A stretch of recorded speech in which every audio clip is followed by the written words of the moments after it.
dresses will walk around with an M4 rifle in Israel. But then again, it's not illegal to own. It's part of the security forces. Hey guys, this is Lovey. I'm here at the Zal office, and today we want to talk about a very controversial topic. Today we want to talk about carrying one in the chamber versus not carrying one in the chamber, which is something everyone wants to talk about. So you guys know the laws in Israel are pretty strict about having a gun license. None of us can have a rifle at home. We cannot own one, unfortunately, which is very funny to think about it, that the country that we live in and the situation that we have here, we cannot have a personal rifle. Yeah, people abroad don't understand Israeli laws. They see a lot of rifles on the street. Yeah. When you see the rifles on the street, it's usually only military, law enforcement, security forces, usually M4 rifles. The civilians are not allowed to own anything but one handgun, and also that is limited to 100 bullets at any time that a person is allowed to have on them or at home. Which is interesting because you would think you wouldn't see a lot of rifles if you're not allowed to own them, but when you come, every other person has a rifle on them, walking around the streets with it exposed. A lot of people are in reserve duty as well, so you'll see people who look like civilians, but they'll carry rifles because they are in reserve duty, let's say for the next month or the next 3 months, and they're in a semi-combat unit or in a combat unit. Even 18-year-olds, 19-year-olds, you'll see them walking around with rifles, which is probably really odd. Girls in dresses, women in dresses. You'll know they're in some type of military, maybe special forces or something, and that's probably why they have a rifle. But talking about carrying one in the chamber or not, we were taught not to. Not that we agree with it or disagree with it, but because of lack of experience or lack of knowledge, they prefer not carrying condition 1. Elaborate a little bit about that. What does she mean, lack of knowledge, lack of experience? It's not about the civilian. She's not talking about a civilian that just received this handgun and went through some sort of training. It could be those as well, because you don't know how much training they went through.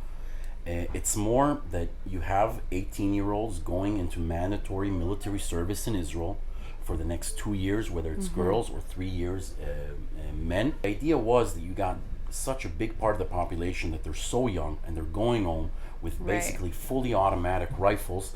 It seems like it's no written rule about it, but it feels like the commanders of the IDF or whatever service there was didn't feel too comfortable of having somebody that's 1 week in the army having basically a full automatic rifle going home with one in the chamber where there's other kids around. You don't know how he's locking it in his home. You don't know who else is around.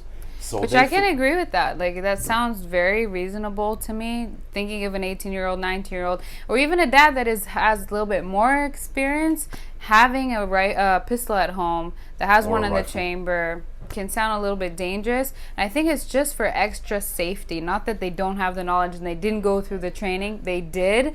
Just for extra safety, which will prevent and can prevent a lot of things. But another thing we want to talk about is that it can also be an issue in time. There's definitely, I mean, if you look at if you look at the broad situation, there's less discharges of people at home. But Israel, you've seen some videos lately, especially since the ongoing war, since the 7th of October, you have a lot of not only war in the front, but you also have terrorist attacks in Israeli territory. We'll give you an example. There's knife attacks. Now, you're walking in the mall, and you're in uniform, so you are a target. A terrorist just jumps you from behind with a kitchen knife, starts stabbing you. The last thing that you want to think about in this kind of situation is, I'm getting the gun out, I got to rack it. No. You're getting stabbed, adrenaline through the roof. All you want to do, you already want to have the handgun in your hand. You're not even going to see your sights. The proximity is so close. You want to get your handgun out and just start blasting. You're going to have the disadvantage that you don't even know if you'll be able to rack the gun. You get taught, you got a lot of counter-terror courses, even that are open for civilians, that they teach you in Israel. So basically, take your handgun, charge it on the table or on your shoe or on your belt in case you got injured. So a lot of you guys, especially in the United States, will be like, "Oh, that's crazy." Yeah. Like, why would you do that? Why would you not carry one in the chamber and risk your life because of some stupid rule? But a thing that we were just talking about it before this is that we are so trained to rack. It's like as if it would be very weird for us not to. It's just like it's drilled in our memory that it's always the drills that we do. It's always racking before shooting, always racking. So having one in the chambers may feel a little bit, for us at least, may feel a little bit weird and unsafe.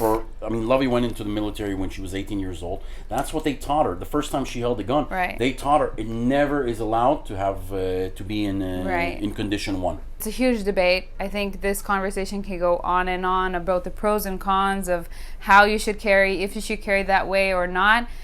We just wanted to let you guys know how it is in Israel, that most of the civilians that do have their license probably will not have one in the chamber. But there are units that actually do go, like the Yamam, the Hamas, they usually... Yeah, like the Special Forces unit, you'll see them definitely going with one in the chamber. Right. And again, it is not illegal for a civilian that owns a handgun to go around with having around in the chamber. But from what I have seen from personal experience, super rare.